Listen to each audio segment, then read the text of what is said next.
On est 12 et notre rôle c'est de débattre concernant les futures lois. Entre nous, on parle de différents sujets qui nous sont donnés par le Conseil pour donner notre avis. Et cet avis sera implémenté dans des rapports qui vont être donnés du coup au Premier ministre, aux différents ministères concernés. On a travaillé au tout début sur les tiers-temps, tiers-lieux. Et on a travaillé aussi sur les enfants handicapés et leur intégration en école. On trouve que notre parole, en fait, elle est bien écoutée parce qu'après, on la retrouve dans les rapports. Quand c'est la fin, on voit que, ou bien quand ils nous font des débriefs, on voit que ce qu'on a dit, c'est pris en compte. Et nous, c'est ce qui est important pour nous, de pas qu'on parle pour juste dire de parler et qu'on sert à quelque chose.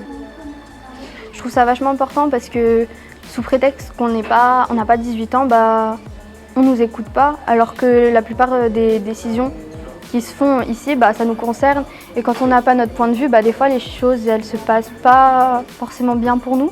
Et on se retrouve dans des situations qu'on ne comprend pas. Donc puisqu'on a la possibilité de parler, on peut plus comprendre.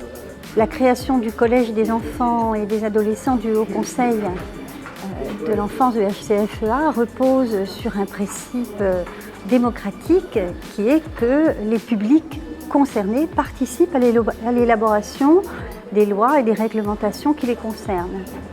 Les rapports que nous préparons doivent être mis à hauteur d'enfants, et je dis bien hauteur vers la hauteur d'enfants. Ça demande des aménagements de langage, etc. Ça demande des travaux préparatoires, ça demande de les réunir hors les conseils. Donc entre deux conseils, les enfants ont des séances de travail.